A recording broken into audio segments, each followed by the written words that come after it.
Bonjour, c'est la 8e édition du colloque Novetic Stratégie ESG pour investisseurs responsables. Nous avons eu la joie d'avoir Pierre-René Lemain en ouverture de ce colloque et qui a fait des annonces fortes sur le climat au nom du groupe Caisse des dépôts. Est-ce que vous pouvez nous les résumer ?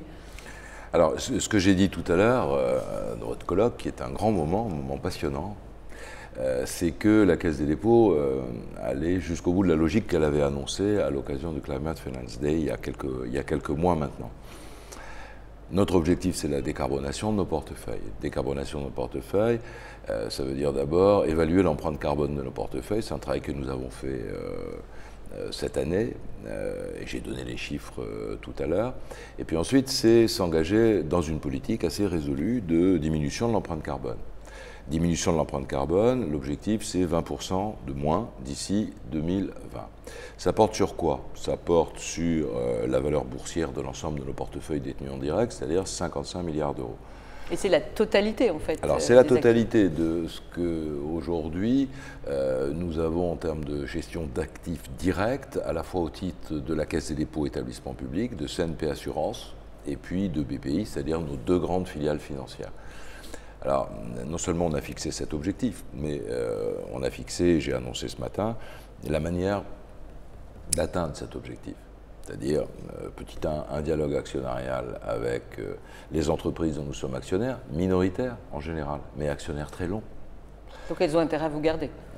Elles ont intérêt à nous garder, voilà. Et nous, on a intérêt au fond à les accompagner, à les inciter peut-être à avoir une politique de moyen terme assez claire en matière de réduction de gaz à effet de serre. Donc, ce que nous attendons d'elle, c'est cet engagement avec nous, de moyen terme. Puis après, nous allons regarder. Elle respecte cet engagement, elle ne respecte pas cet engagement. Si elle respecte cet engagement, nous allons continuer à les accompagner. Si, ce que j'imagine pas, mais on ne sait jamais, elle ne respectait pas cet engagement, bah, évidemment, nous ferions une réallocation de nos portefeuilles d'actifs, comme je l'ai déjà dit. Voilà. En pratique, on a saisi depuis le mois de septembre, maintenant, toutes les entreprises dont nous sommes actionnaires au SBF 120. Bon, nous avons les premières réponses, nous avons d'ailleurs toutes les réponses. Certaines sont intéressantes, puisque certaines montrent que la prise de conscience existe et qu'on va aller progressivement vers une diminution. On va regarder avec elles comment on fait. D'autres ont répondu d'une manière plus légère. Donc on va repartir dans le dialogue avec elle. Je crois qu'il faut passer par le dialogue, mais si le dialogue ne marche pas, on ira jusqu'au bout.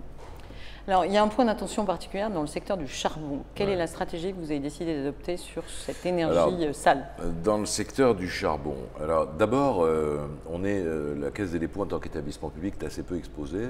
Cette année, on a cédé de l'ordre de 100 millions d'euros, l'équivalent de 100 millions d'euros sur les entreprises exposées dans le secteur. On est relativement faiblement exposé. Il n'en demeure pas moins que, globalement, le groupe, à la fin de l'année, est exposé sur un certain nombre d'entreprises et que nous avons aujourd'hui une situation qui est celle-ci. C'est que l'ensemble de ces actifs qui correspondent au charbon thermique, celui qui sert ensuite à produire de l'électricité, dans un certain nombre de cas, est encore trop important. Et nous avons aujourd'hui une situation où c'est de l'ordre de 25%. Donc, notre objectif, c'est par palier, dans un premier temps sur 2 ans, de descendre à 20%. Et ensuite, l'objectif, c'est évidemment de descendre à 0. Donc, on ne veut pas le faire d'une manière qui soit brutale et qui puisse déstabiliser un certain nombre d'entreprises. On veut le faire avec elles. C'est un peu la stratégie de dialogue actionnarial que j'évoquais tout à l'heure. Mais on veut le faire de manière résolue. Voilà les chiffres. Dernière étape, ça s'accompagne aussi d'un volet, on va dire, plus positif, plus d'efficacité énergétique de vos actifs immobiliers et puis plus de financement vert aussi, et avec l'AFD. Oui, plus de financement vert, ça veut dire, pour ce qui concerne la Caisse des dépôts, j'ai déjà pris l'engagement d'un financement de l'ordre de 15 milliards pour financer la transition vers une économie bas carbone.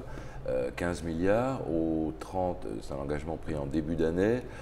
Au mois de septembre, nous avons déjà engagé 6 milliards. Donc vous voyez que les choses avancent. En ce qui concerne l'Agence française de développement, elle-même a engagé presque 3 milliards, des sommes absolument considérables. Et si je prends l'ensemble des engagements pris par l'AFD depuis 2005, c'est des sommes qui dépassent 18 milliards. Le président de la République a annoncé que nous ferions 5 milliards plus à l'horizon de 2020 et au-delà. Et c'est une des raisons pour lesquelles, d'ailleurs, le président Hollande a souhaité que l'AFD d'un côté et la Caisse des dépôts de l'autre puissent se rapprocher.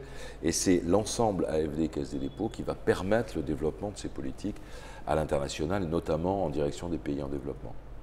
Et alors, sur l'immobilier, pour finir, donc là aussi, une ambition assez forte, c'est moins 38%. Ouais, sur l'immobilier, alors c'est un travail assez compliqué parce que je parle d'abord de l'immobilier que nous avons en direct, c'est-à-dire à peu près 150 actifs.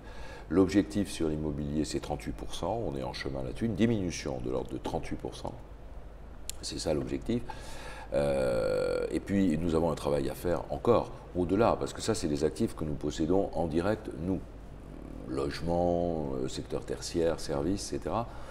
Et puis nous avons un certain nombre d'actifs que nous possédons en tant qu'actionnaires minoritaires dans des SEM, dans toute une série de sociétés de nature diverses. Donc c'est aussi un travail que nous devons faire au-delà de cette sphère que nous dirigeons.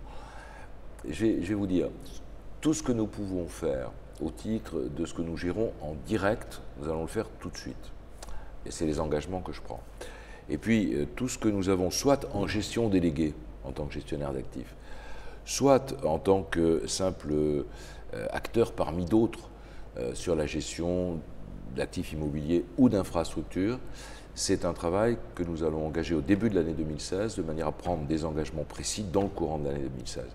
Et mon objectif, c'est qu'on ait un rapport d'étape à la fin de 2017, une évaluation de ce que nous aurons fait, ce qui nous permette ensuite d'avoir un plan à moyen terme, donc 2 ans pour élaborer ce plan à moyen terme, sur l'horizon 2018 et la suite. Voilà. Ce n'est pas conjoncturel, c'est une politique de fond que nous engageons. C'est une conviction. Merci beaucoup. Merci.